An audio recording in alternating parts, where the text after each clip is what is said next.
Download Whiskey Hell Podcast. We call attention to the mainstream media narratives weekly in hopes that you'll have fun with how ridiculous the news really is. We don't want to change your mind. We just want to give you perspective so that you can choose more wisely and be more aware. Couple that with great craft beer, hilarious stories, deep thoughts, and real conversations. We know you're going to enjoy it. Download Whiskey Hell Podcast anywhere you find outstanding shows.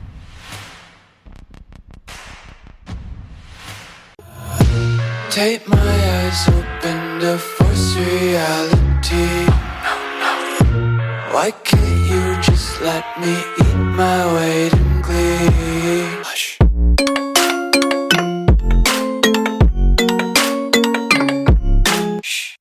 Hello, and welcome to World Ablaze with your host, George Fonts.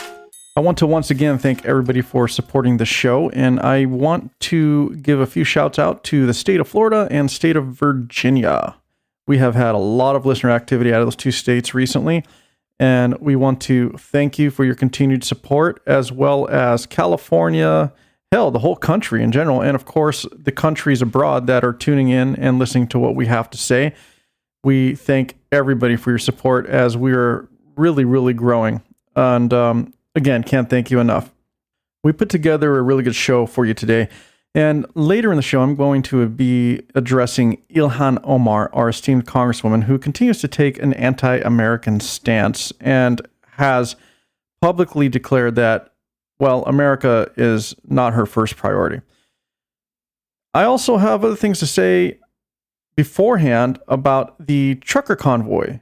The Take Back Our Borders Trucker Convoy, which I'm sure hardly anybody has heard about because the media has been doing nothing but trying to sweep this under the rug. But before I get to that, before I move forward, there's so much going on here that I'm upset about. Well, mostly about Ilhan Omar. But before we get to that, before we get to the Trucker Convoy, I got to say that I am doing the show with the help of Jefferson's Whiskey. Specifically, Jefferson's Ocean Aged at Sea, very small batch whiskey.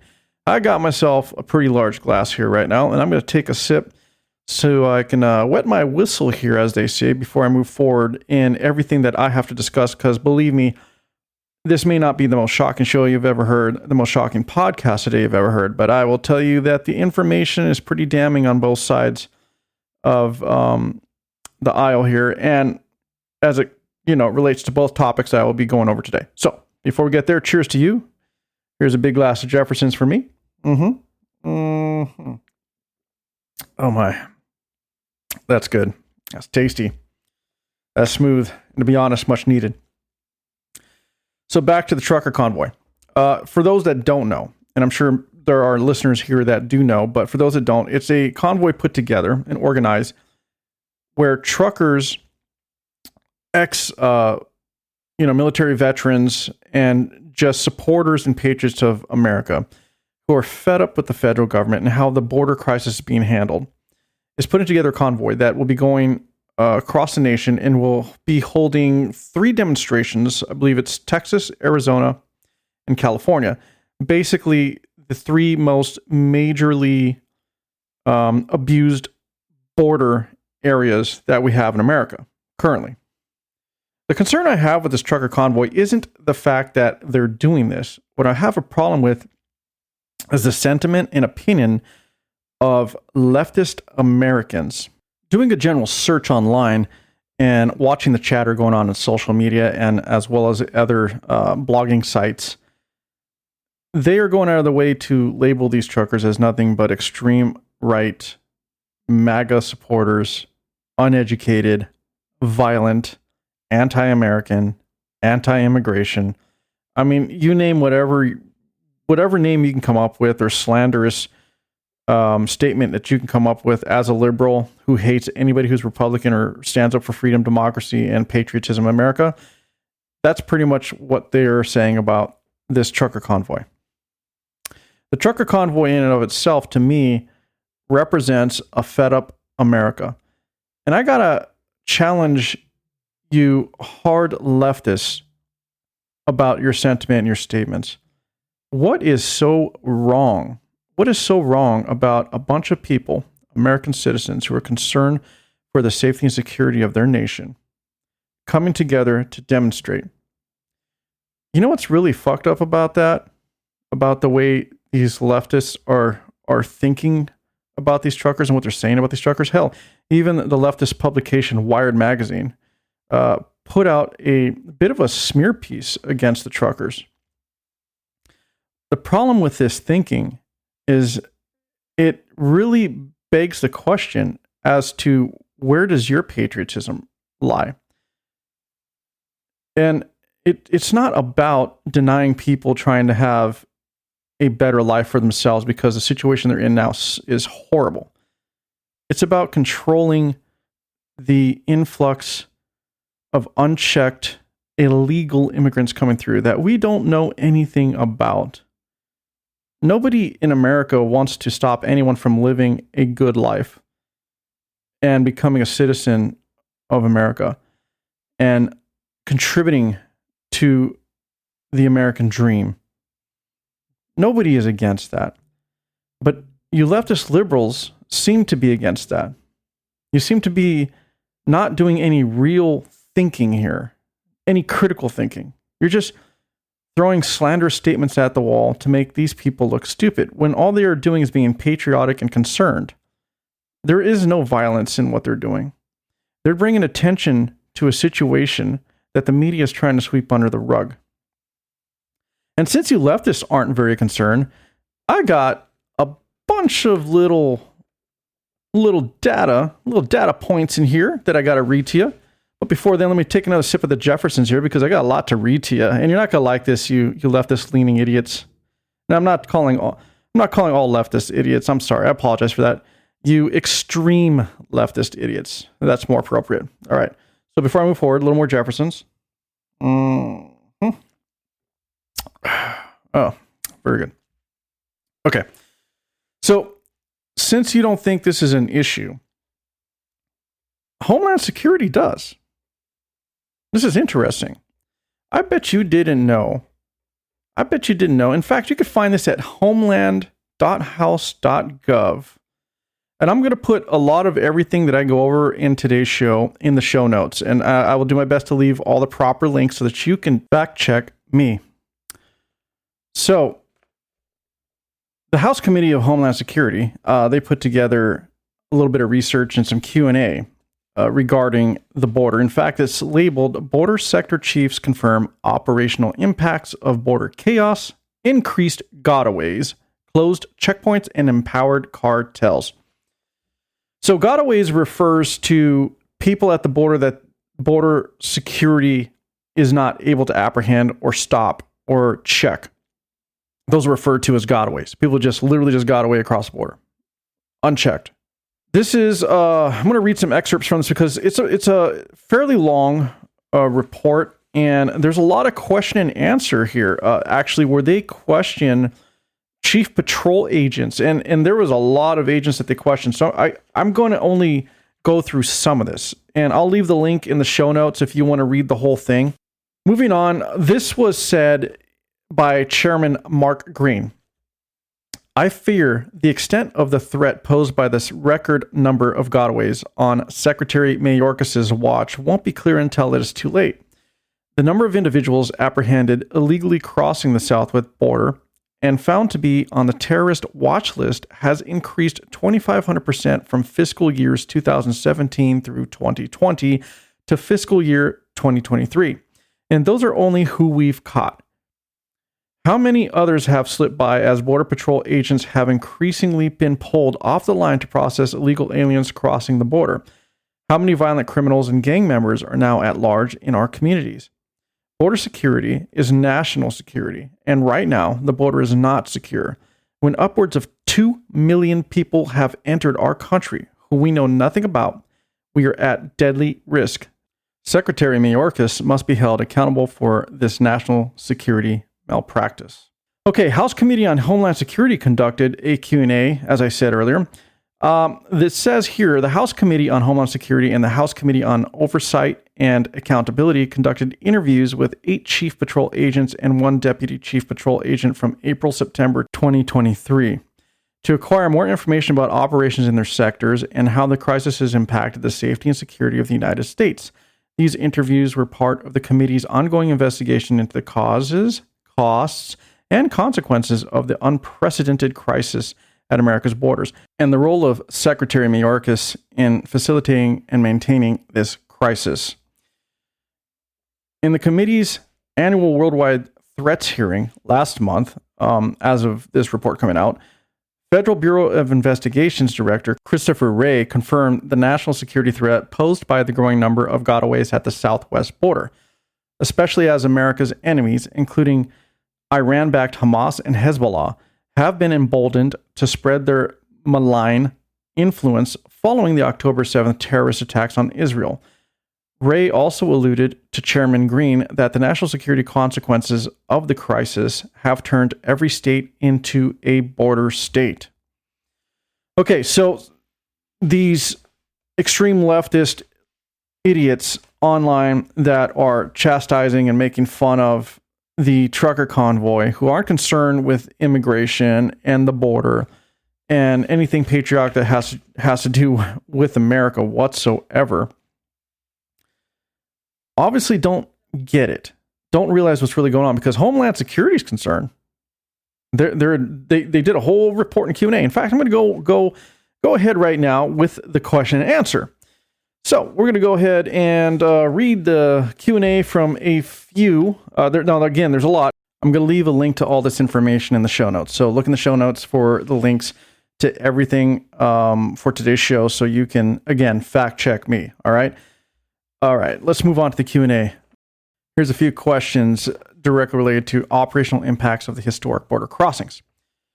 So, question. This is Chief Patrol Agent Anthony Scott Good of El Paso sector. Here we go. Question. Does the risk profile for Border Patrol agents increase with increasing flow of illegal immigration in between the ports of entry? Answer, yes. Question. And how so? Answer. There's limited manpower dealing with large groups. We've got less agents in the field because agents are processing in the processing centers.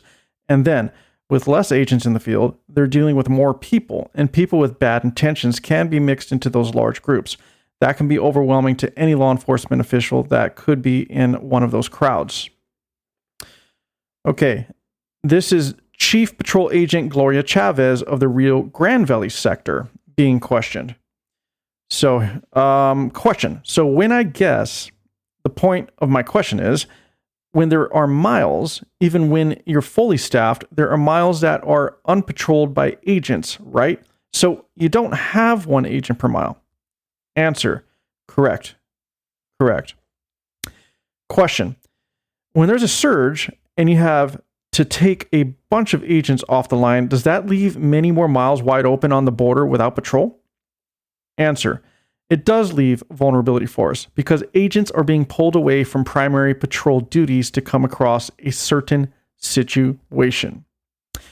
Okay, so that is a questioning of just two chief patrol agents regarding the operational impacts of the border.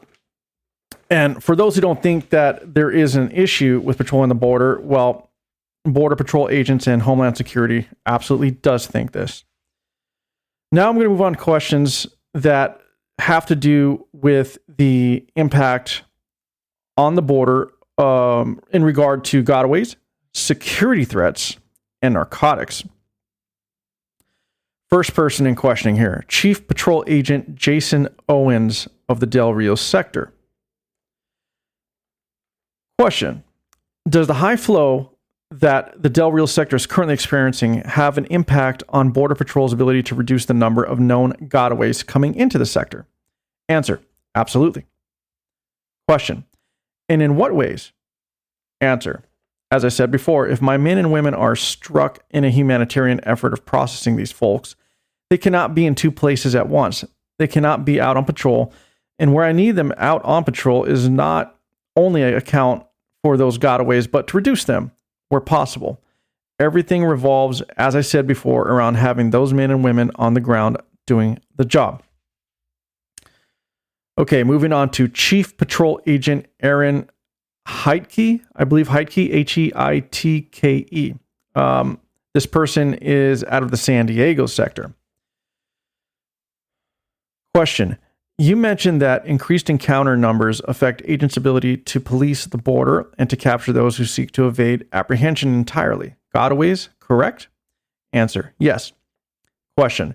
Have gotaways increased in the past 2 years? Answer. Yes. Question. Are gotaways potentially dangerous from a public safety standpoint? Answer. Yes. Question. You testified earlier that there were approximately 66,000 known gotaways since October 1st of this previous calendar year. Is that correct? Answer. Correct. Question. Are you concerned that the gotaway population in San Diego could also include individuals who have derogatory information related to terrorism? Answer. Yes. Question. Are you concerned that the public safety risk presented by individuals who evade detection by Border Patrol in the San Diego sector could increase when the CDC order under Title 42 expires? The answer, yes. Okay, I got a few more here related to narcotics, terrorism concerns, etc. Chief Patrol Agent Jason Owens of the Del Rio sector. Here we go. Question. Are you concerned that the gotaway population in the Del Rio sector could include serious criminals or individuals who might be terrorists? Answer. So that's the concern of just the gotaways in general. As I said before, you don't know who they are, where they come from, what their intent is, what they're bringing with them. And it could range from very minimal to very severe. We just don't know. And so because of that, of course it's a concern. Okay, this here is Chief Patrol Agent Joel Martinez of the Laredo sector. Question. Are you concerned that the gotaway population could potentially include serious criminals or people with ties to terrorism? Answer.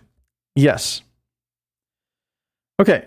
Now, Chief Patrol Agent Anthony Scott Good of the El Paso sector.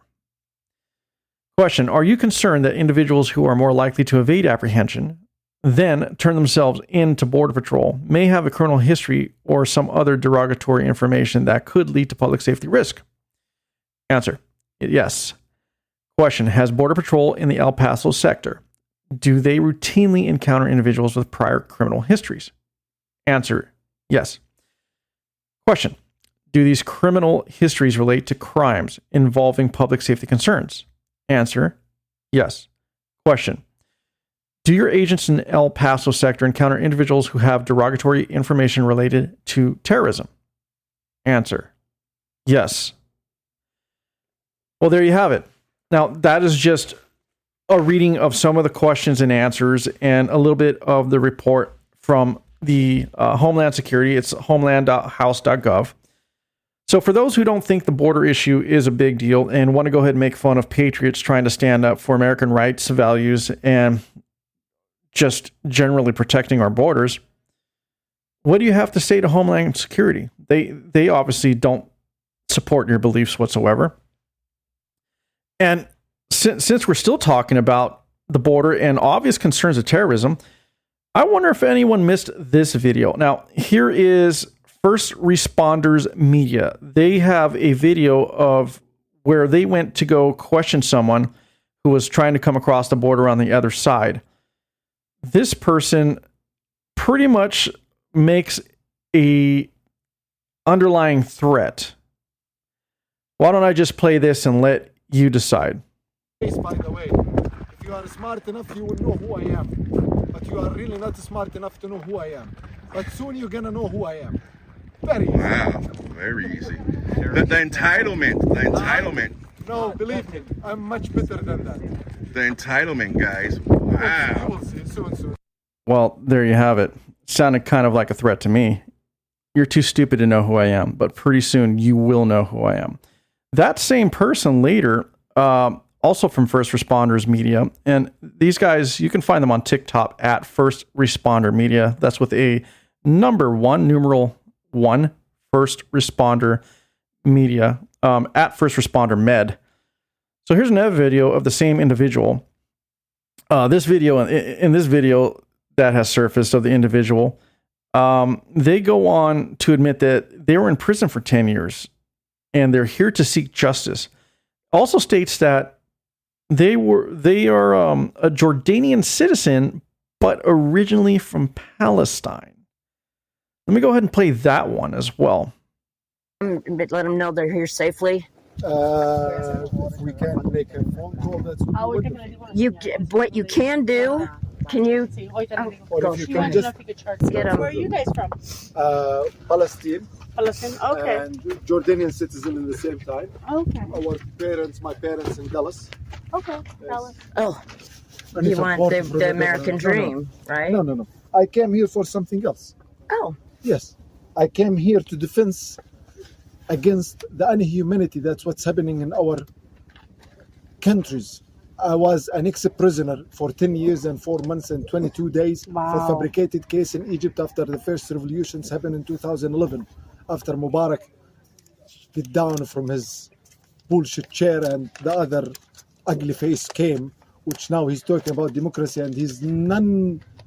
He knows nothing about democracy. They put me for 10 years, Sasha. and 4 months and 22 days in a cell that's 1.5 meter by 1.5 meter where is no light. Good heavens! You can see my pictures on the That is- internet, by the way. Just write my name, first name and last name. You will see all the story.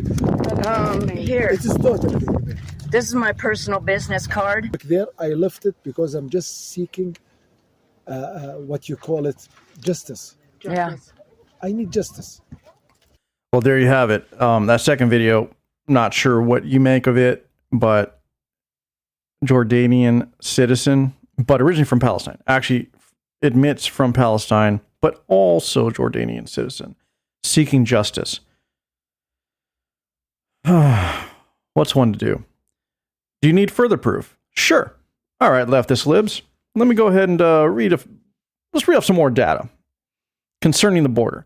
Now, here's something that you can also find. Again, all of these links will be in the show notes. This one here is from the Border Patrol website, cbp.gov, newsroom, /stat, CBP enforcement statistics.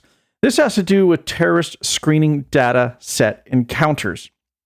For those who continue to think that the border is not an issue and that we're all just a bunch of racists who don't want anybody who's not white into the country, well, I have to say you guys are a bunch of idiots, literal idiots. Because so far, the American government, without blasting the media with the truth about their concerns, are concerned. So let me read this report to you. In fact, hold on here. You may be a little surprised. So this, again, you can get different data from different agencies. This one is just from the Customs and Border Patrol. This is not the FBI list.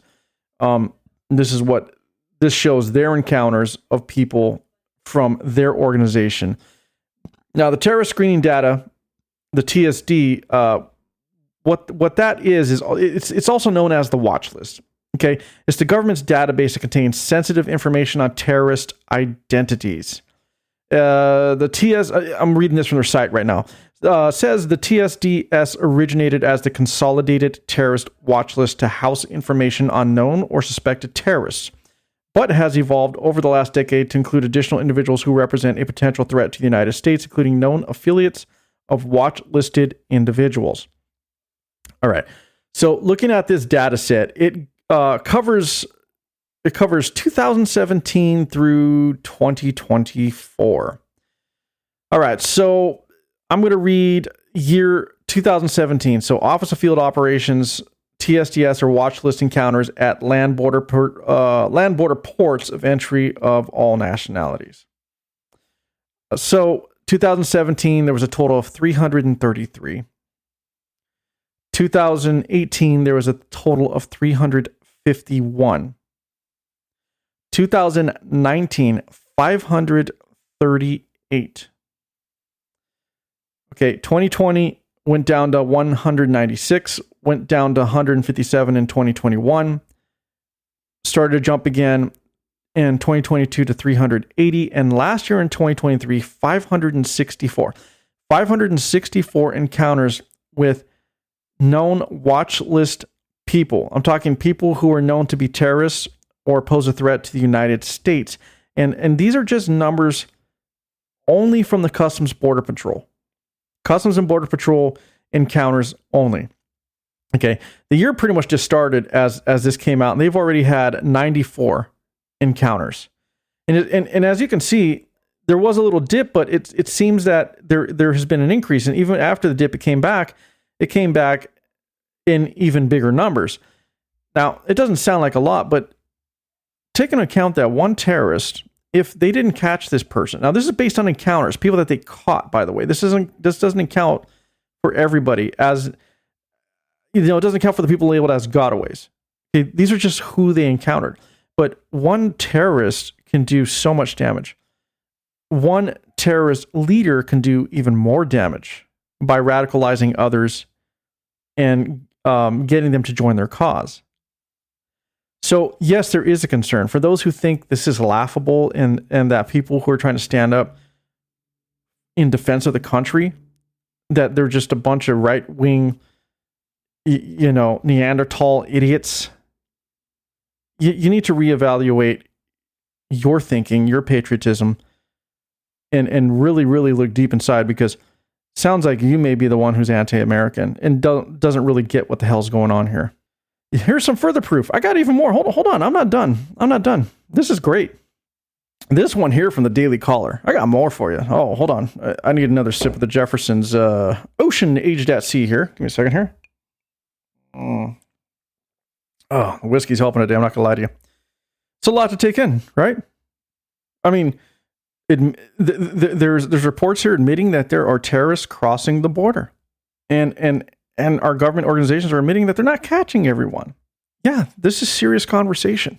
All right, Daily Caller. You can find this online. Again, everything, all the links. I'm going to try to make sure that they're all in the show notes for you. Here's the headline. Exclusive. Terrorist caught illegally crossing the border was allowed to roam free for nearly a year. All right, I'm going to go ahead and read this. From the Daily Caller, federal authorities caught a terrorist at the U.S. southern... Excuse me, let me backtrack. This was released January 29th. Right now it's February 1st, so this is not that long ago. I apologize. Okay, moving forward here. Federal authorities caught a terrorist at the U.S. southern border and released him into the country, where he roamed freely for nearly a year before being arrested in Minnesota. I'm going to pause quickly because I will be talking about Ilhan Omar, who is congressperson representing the 5th District of Minnesota. This person is a terrorist that was allowed to roam free and was caught in Minnesota. Very interesting connection there. Anyway, moving on with the article. So where did I leave off? Okay, yes, being arrested in Minnesota just days ago. According to an internal federal memo exclusively obtained by the Daily Caller News Foundation. Yeah, whatever. Okay. The unnamed individual, who the memo only identifies as a member of the Somali terror group Al-Shabaab, was released shortly after being caught illegally crossing the southern border near San Isidro, California, on March 13th, 2023. According to the memo, which the DCNF is not publishing in order to protect the identity of a confidential source, the terrorist screening center deemed him a mismatch after running his name through the terror watch list, according to the memo, which was sent to Immigration and Customs Enforcement officials. However, on January 18th, 2024, the terrorist screening center made a redetermination that the individual was a confirmed member of Al-Shabaab and was involved in the use, manufacture, or transport of explosives or firearms. The memo states, 2 days later, ICE nabbed the Al-Shabaab member in Minneapolis, Minnesota.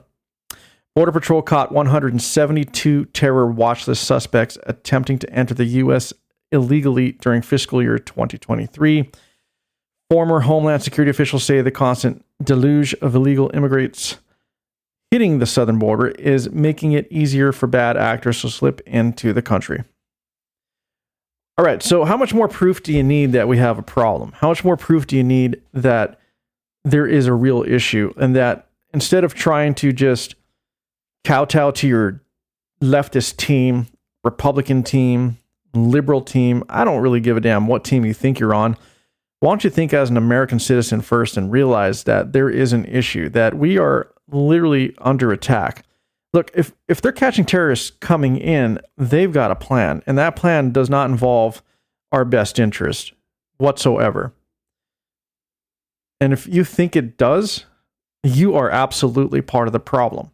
So instead of making fun of a bunch of truckers, why don't you take note and reevaluate your patriotism to this country?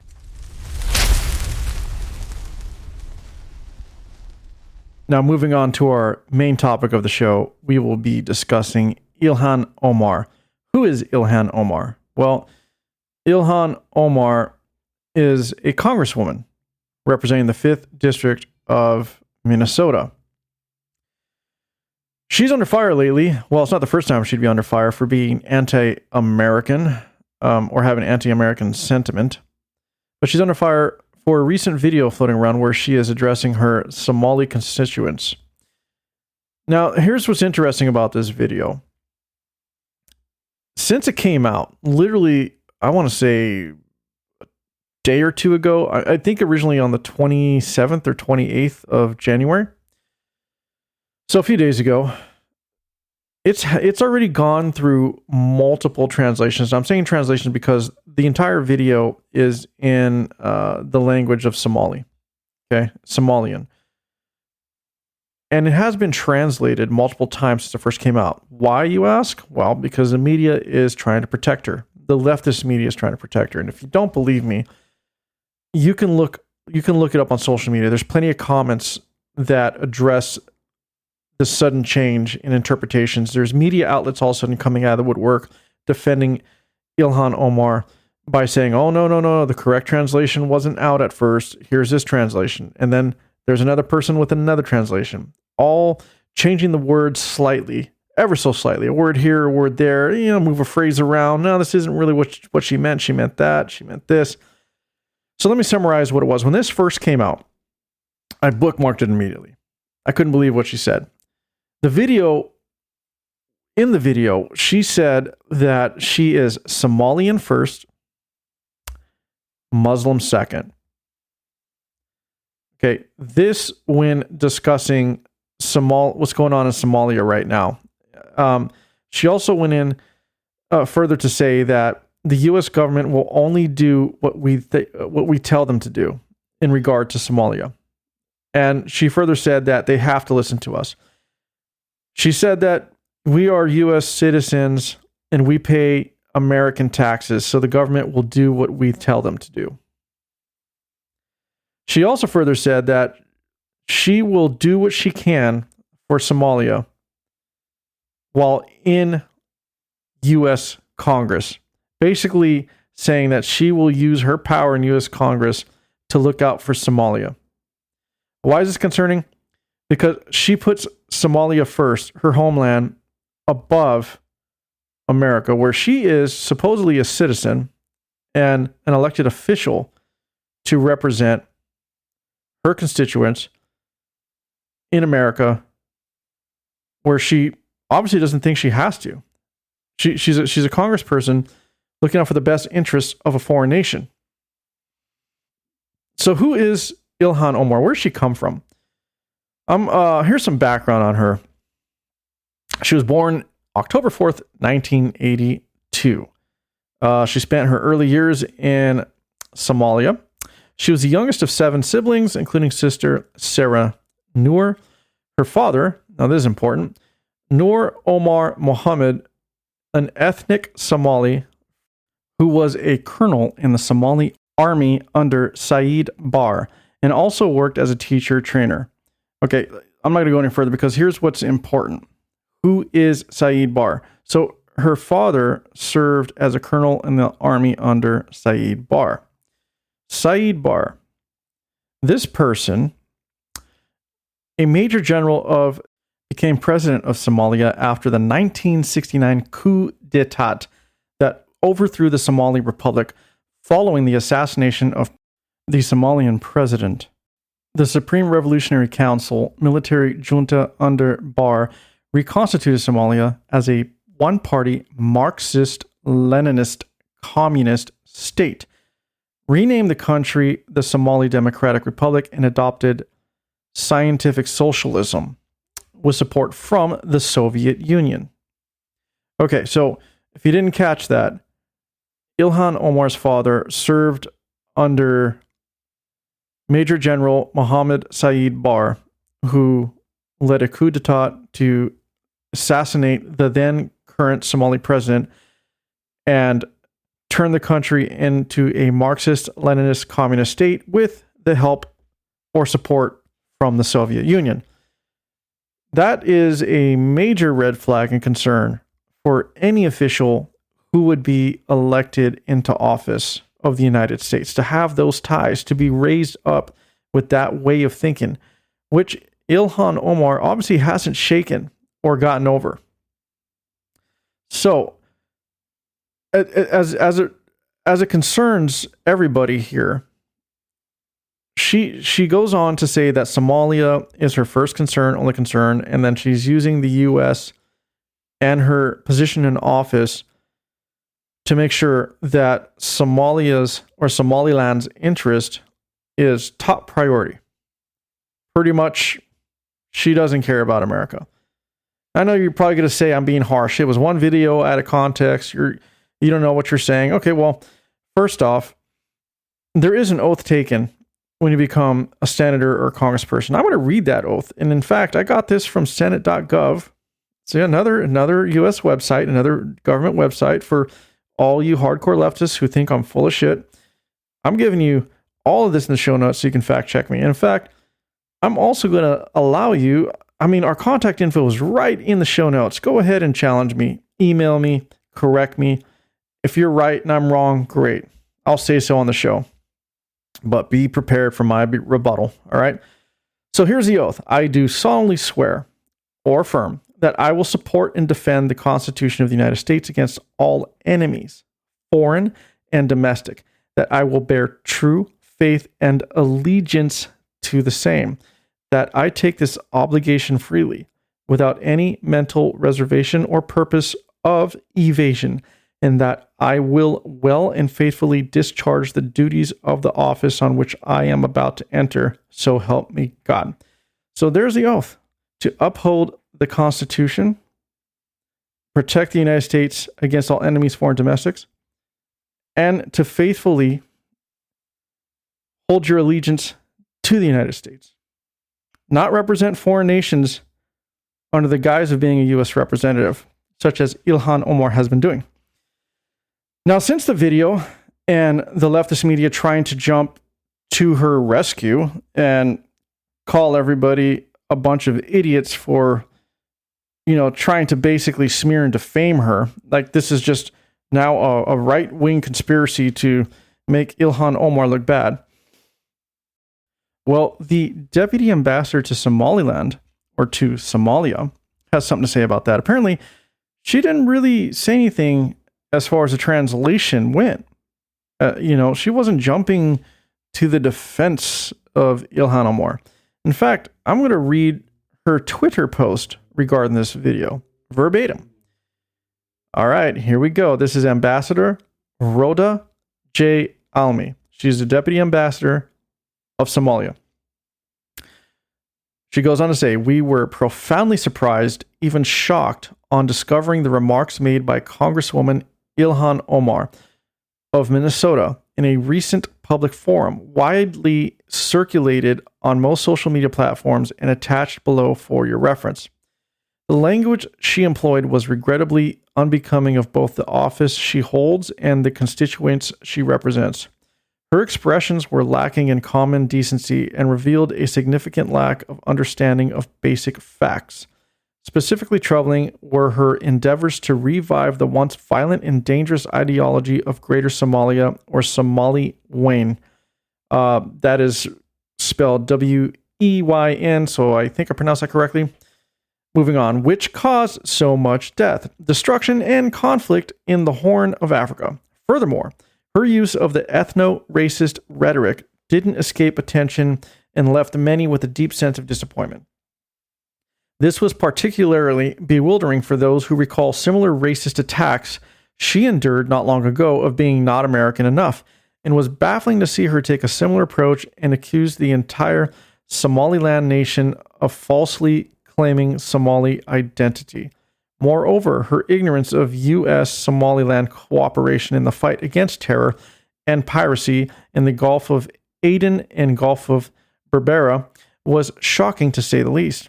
We hope the House leadership and her caucus will take note of her public conduct, unbecoming a United States Congresswoman nor representative of the august House she serves in. There you have it. A deputy representative of Somalia who is not happy with Ilhan Omar. Speaking of Twitter, if you want further proof that Ilhan Omar isn't really looking out for your best interest, she seems to like and repost and have some sort of connection to this person. I can't pronounce the name, so you're going to have to forgive me, but it's, I believe it's Mujahid Stafio Ibn Islam Alawi? Okay, let's try it again. Sorry. Mujahid Stafio Ibn Islam Alawi. This is someone from Somalia. I totally messed that up. But anyway, you could find this. In fact, if you go to Ilhan Omar's Twitter and look at her reposts or replies, you're going to find these reposts. In one repost, and even where she responded to him, this person went on to say, there is power with numbers. His statement reads as this: breed like rats and establish global dominance. Inshallah, the 21st century will see the great rise of Islam. Glory be to Allah. Wow, well then here's another alarming post that we must take note of.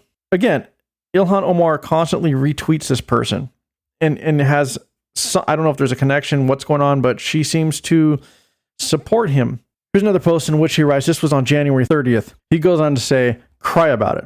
I am a proud EV32 Majirteen, son of Somali Maxamid, and I believe in the unity of the entire Islamic world. Let that be known to the entire earth. Sharia law is the divine rule of the Lord of mankind, and I will not back down to white supremacists.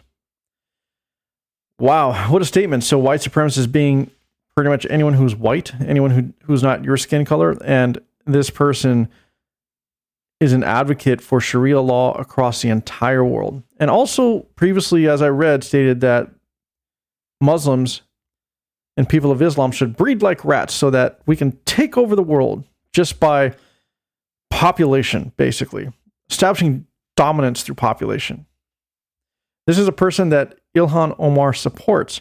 If you're not shocked by anything I said or even care, I got to say there's something wrong with you, because if you don't think Ilhan Omar needs to be removed for outright supporting ideas and people and other organizations that are entirely hell-bent on destroying the American way of life, then you need to seriously have a look in the mirror and find out where your allegiances lie.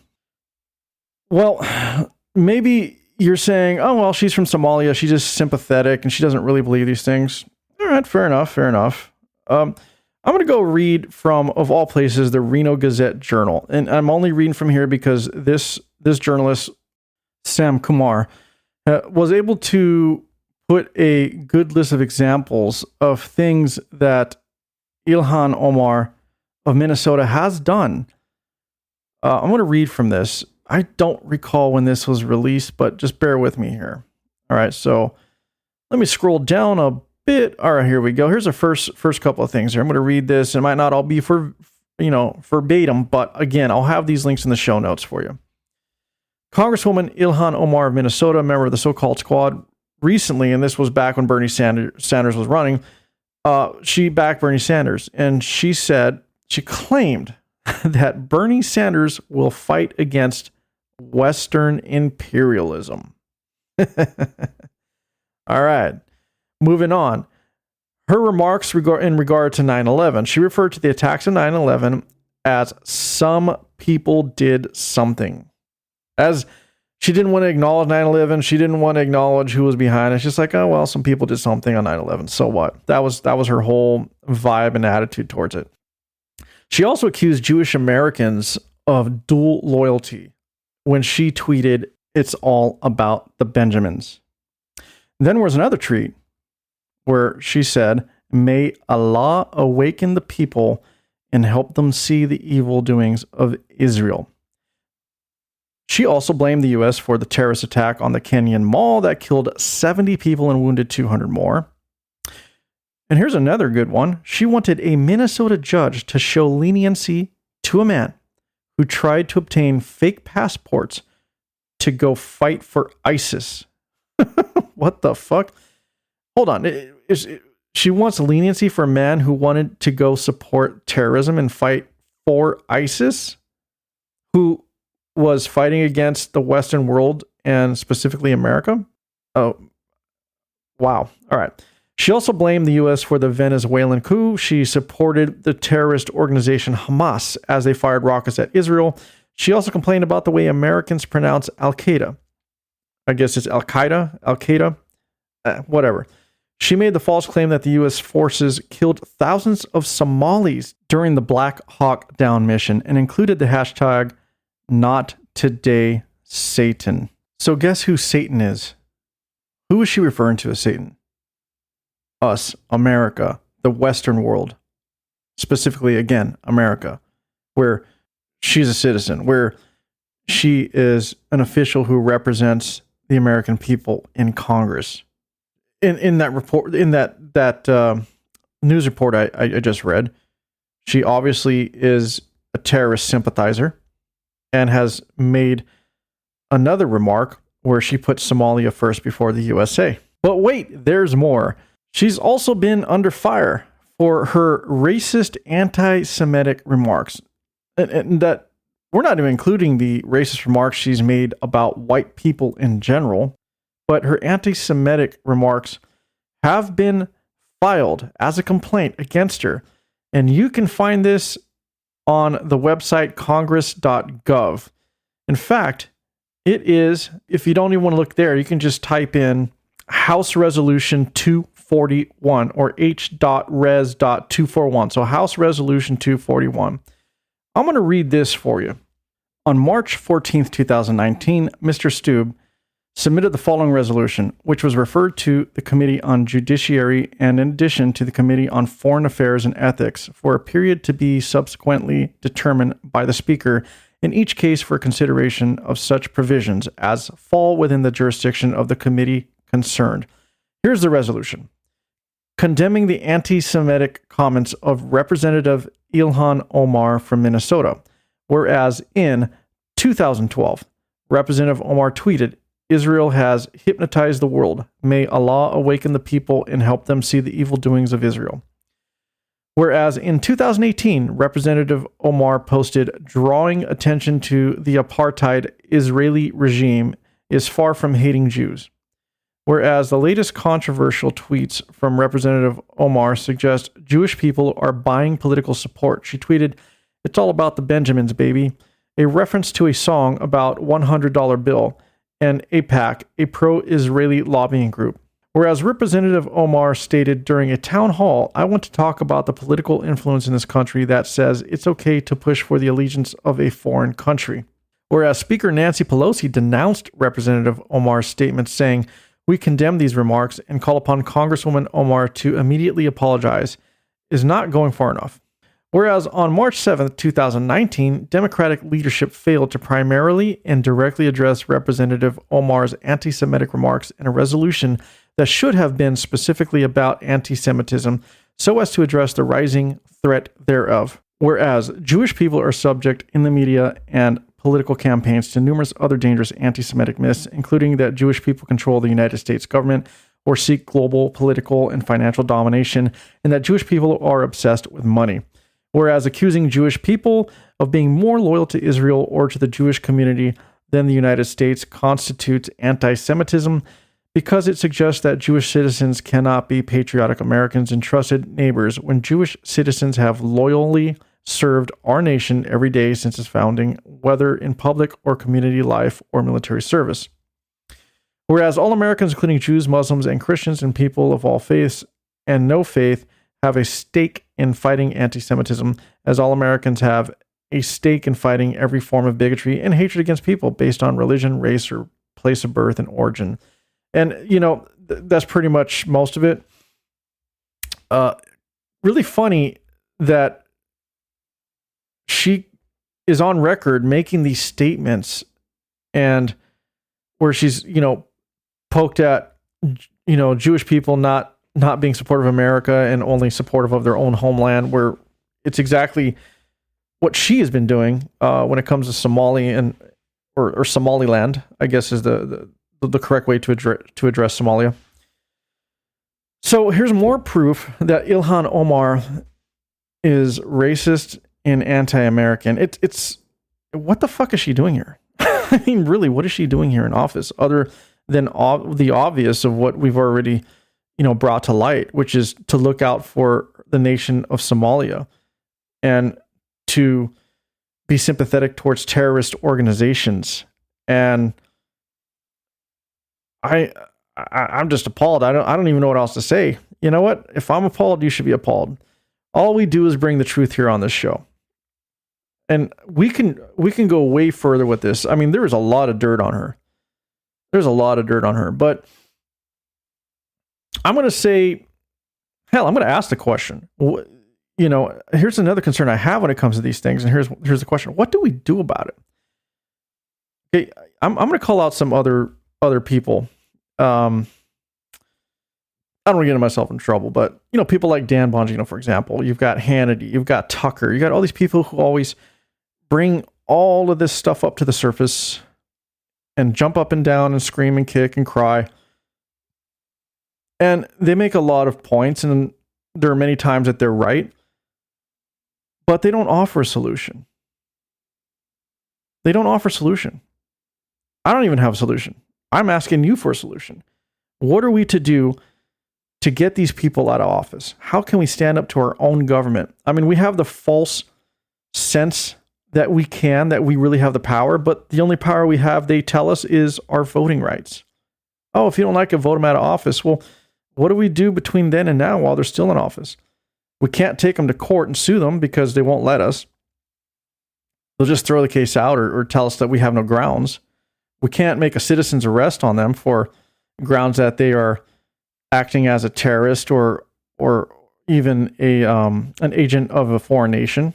We can't do any of that. We can't do anything. We're sitting here with our hands tied, just dealing with it. So if the only power we have is to vote, do not vote for Ilhan Omar.